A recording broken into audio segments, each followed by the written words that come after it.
Bienvenue, chers spectateurs. Aujourd'hui, nous embarquerons pour un voyage fascinant explorant l'idée intrigante que nos pensées et nos émotions ne sont pas seulement des expériences personnelles, mais les fondements qui forment le monde qui nous entoure. Nous entrerons dans l'univers de la monte mentale, où la conscience déclenche un pouvoir immense, façonnant l'essence fondamentale de la réalité que nous percevons. Chaque pensée que nous nourrissons, chaque intention que nous dirigeons, et chaque émotion que nous ressentons sont comme des pierres lancées dans un lac, créant des ondes qui résonnent dans l'immensité de la conscience collective. Préparez-vous à percer les secrets de la création, en plongeant dans les profondeurs de la philosophie hermétique et des traditions spirituelles qui célèbrent l'interconnexion de toutes choses.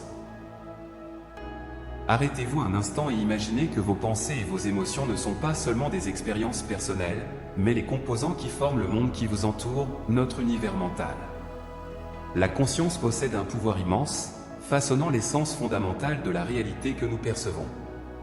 Chaque pensée que vous nourrissez, chaque intention que vous dirigez et chaque émotion que vous ressentez sont comme des pierres jetées dans un lac, créant des ondulations qui résonnent dans la conscience collective. L'univers va au-delà de la simple accumulation de matière inerte et d'énergie, c'est une entité vivante et pulsante qui répond aux courants profonds de l'esprit humain. Dans ce contexte, tous les mystères de l'existence ne peuvent être résolus seulement par la science et la logique, mais plutôt par une compréhension approfondie des rouages complexes de l'esprit humain et de la conscience. Cette idée a des racines dans des philosophies anciennes et des traditions spirituelles qui célèbrent l'interconnexion de toutes choses. Les sages ermites et initiés de l'Antiquité connaissaient déjà ce savoir, développant un système de sagesse pour explorer les profondeurs de ces concepts. Ils reconnaissaient que l'univers n'est pas composé d'entités séparées, mais qu'il est, au contraire, un système holistique où chaque partie est intrinsèquement liée au tout. La philosophie hermétique, par exemple, enseigne que la nature de l'univers est essentiellement mentale, ce qui implique que le cosmos dans son ensemble est une manifestation de l'esprit divin, la source primordiale de toute la création. Cela signifie que tout ce que nous percevons et expérimentons dans le monde est le résultat de notre conscience collective. L'univers n'est pas quelque chose de séparé de nous, mais plutôt un miroir reflétant nos propres esprits. Lorsque nous disons que tout est esprit et que l'univers est mental, nous affirmons que nous faisons partie d'une conscience infinie et englobante. Dans ce contexte, l'esprit ne se réfère pas à la partie analytique et rationnelle de nos cerveaux, mais plutôt au vaste domaine de la conscience, une sphère de perception qui transcende la pensée individuelle, embrassant toute l'existence. On peut dire que cette conscience est la représentation du tout, une force créatrice qui peut être appelée par plusieurs noms, tels que Dieu, l'univers ou conscience créatrice. Chaque pensée, émotion, sensation et expérience émergent, en fin de compte, de cette conscience universelle. Dire que l'univers est mental, c'est reconnaître que le cosmos est le produit de la manifestation de cette conscience. Toute la création, de la plus petite particule à la galaxie la plus lointaine, est le résultat de l'imagination cosmique et de la volonté divine qui donne naissance à toute chose. Le pouvoir de l'imagination. Le pouvoir créatif de cette conscience est profond, et en comprenant cette profonde interconnexion entre l'esprit et l'univers, nous avons accès à un vaste monde de possibilités et de sagesse. Notre voyage est entrelacé avec l'évolution de l'univers lui-même. Dans ce monde où tout est mental, il est clair que nous possédons le pouvoir de façonner notre propre existence. Avec cette perspective, nous découvrons que la clé pour débloquer notre véritable potentiel et réaliser nos désirs les plus profonds se trouve dans l'imagination. L'imagination est la force qui crée la réalité, c'est la divinité en action. Il est donc essentiel de comprendre que les pensées et les imaginations sont les fils avec lesquels la création est formée.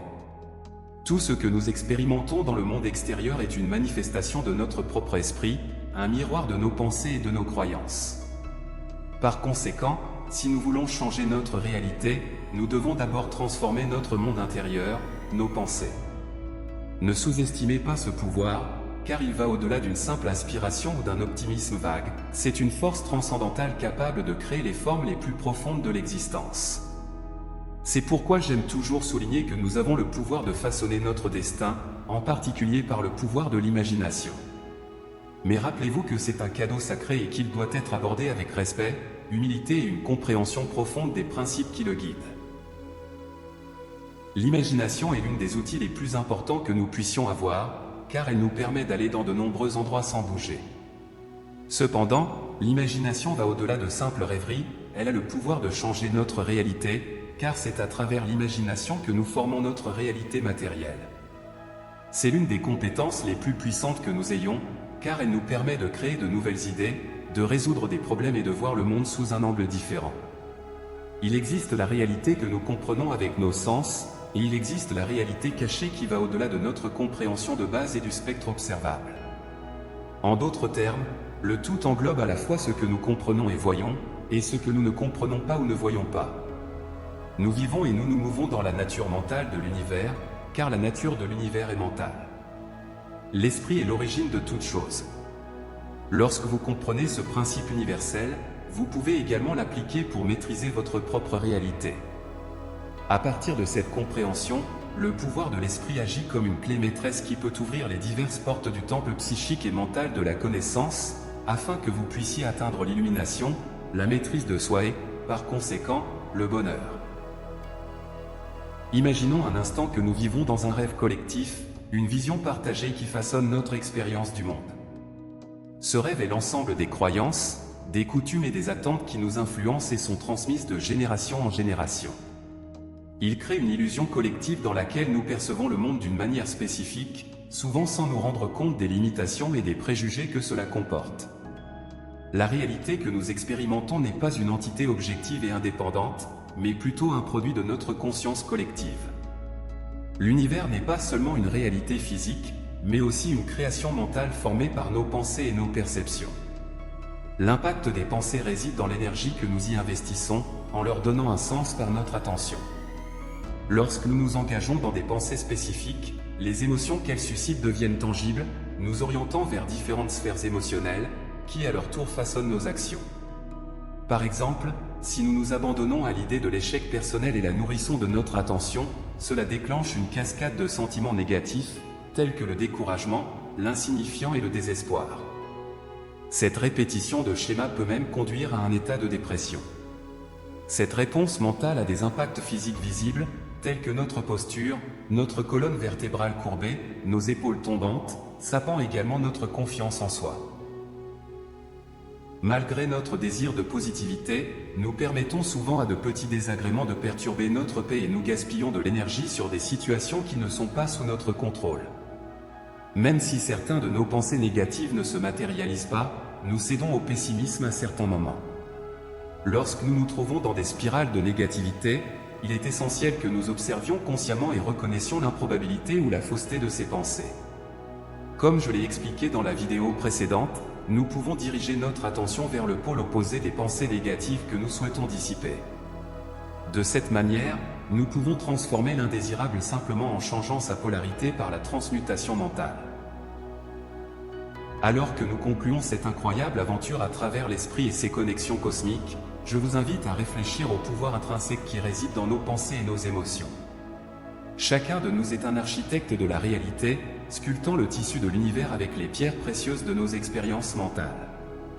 Puissions-nous, ensemble, cultiver la conscience de cette incroyable capacité et l'utiliser avec respect, humilité et compréhension.